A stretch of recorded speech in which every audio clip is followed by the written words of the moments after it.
জীবনে কিছু হোক আর না হোক নিজের শখ, নিজের স্বাদ, নিজের স্বপ্নগুলো চেষ্টা করবেন নিজে একটু একটু করে পূরণ করার, পরনির্ভরশীল হয়ে না থাকার। তাহলে দেখবেন জীবন সুন্দর।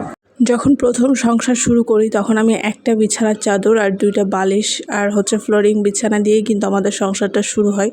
ছোট্ট একটা সংসার, সেই সংসারটা আস্তে আস্তে তিলে তিলে অনেকটা বড় করে ফেলেছি আলহামদুলিল্লাহ। হ্যালো ভিউয়ার্স, আসসালামু আলাইকুম। চলে আসলাম নিরান্দার ছোটো একটি ভিডিও নিয়ে। এই তো আলমারিতে কিছু কাপড় ছিল, গত মাসে কিছু মার্কেট করে রাখছিলাম, মানে শপিং করছিলাম। শপিং করতে বরাবরই আমি খুব পছন্দ করি, সেটা হোক কম দামি বা দামি। তবে আগে নিজের জন্য বেশি কিনতাম, এখন সংসারের জন্য বেশি কিনি। বাচ্চা যেহেতু ছোট, অতটাও প্রয়োজন হয় না। তো এই ধরনের স্যান্ডেলগুলো এখন খুব ভাইরাল আর আমার কাছে খুবই ভালো লাগে। তো আমার এই ধরনের স্যান্ডেল আরেকটা আছে, তবে ওটা আমার পায়েতে বড়, আমি আসলে বুঝতে পারিনি। পরলে মনে হয় যে অন্য কারো স্যান্ডেল পরেছি, তবে ওটার কোয়ালিটি এটার কোয়ালিটি ভিন্ন। এটা পরে অনেকটা আরাম, ওটা একটু শক্ত টাইপসের আর এটা মানে নরম আর কি। যাই হোক, এখানে যে 3 পিসটা ভালো লাগতেছিলো, এই 3 পিসটাও নিয়েছি। এবার ইদানিং মানে কালোর উপরেই বেশি আকর্ষণ, অনেকগুলো কালো 3 পিস হয়ে গিয়েছে। আর সাথে ছিল যে একটা বেডশিট। যেই মানুষটা একটা চাদরের সংসার শুরু করছিলাম, সপ্তাহে চাদর উঠিয়ে ধুয়ে আবার ওই চাদরটায় পারতে হতো, আর এখন সেই মানুষটার ঘরে 6টা 7টা চাদর আলহামদুলিল্লাহ তোলা আছে। তো আসলে রিজিকের মালিক আল্লাহ, আল্লাহ যদি চায় তাহলে সব কিছুই সম্ভব। তবে কি এরকম তো আর সংসার আসলে কয়জনের ভাগ্যের জুটে আর কয়জনই বা পায়। লাইফে আব্বুকে কোনো কিছুই করতে হয় না, আর সে সাংসারিক মানুষও না আমি বলি, কারণ সে শুধু খাওয়া আর যে বাসা ভাড়া দেওয়া, এর বাইরে তার কোনো ভালো মন্দ কোনো দায়িত্ব নাই। সে নিজের জন্যও করে না, বউ বাচ্চার জন্যও করে না।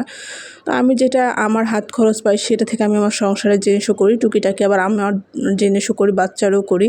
তো আমি চ্যানেলটা পড়ে পড়ে দেখতেছিলাম, মনে হচ্ছে যে ঈদের সামনে যেরকম ট্রায়াল দিতাম ঈদের ড্রেস পরে, ঠিক সেরকম। যাই হোক, সব কিছু গুছিয়ে আবার আলমারিতে রেখে দিচ্ছি, যেহেতু এখন এগুলো ব্যবহার করব না।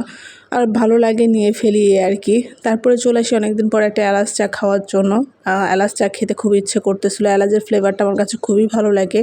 যেহেতু দুধ চা গুঁড়া দুধ শেষ, সেজন্য লিকুইড দুধ দিয়ে চা খেতে হচ্ছে। আর লিকুইড দুধে চা খেয়ে শান্তি লাগতেছে না, তবে ওই যে মনের তৃষ্ণা মিটাচ্ছি আর কি। যাই হোক, তারপরে চা খেয়ে চলে আসি নতুন ওড়না পরে একটা টিকটক ভিডিও করতেছিলাম, প্লাস যে নতুন একটা পেজ খুলেছি সেটাতে প্রোফাইল দেওয়ার জন্য।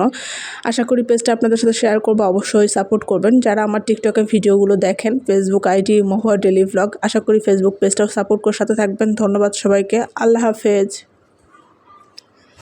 বিকাল হইলেই বাইরে কালো মেঘ হয়ে যাচ্ছে আর বৃষ্টি নামতেছে। কোন কোন জায়গায় এরকম অবশ্যই কমেন্ট করতে ভুলবেন না। এটা ছিল বিকালের মানে সন্ধ্যার আগ মুহূর্তে, মনে হচ্ছে সন্ধ্যা হয়ে গিয়েছে, তবে এখনও কিন্তু সন্ধ্যা হতে কিছুটা সময় বাকি আছে। বাইরে প্রচুর মেঘ করেছে আর বৃষ্টি হচ্ছে ঝিরিঝিরি। বর্ষাকাল মানেই বৃষ্টি।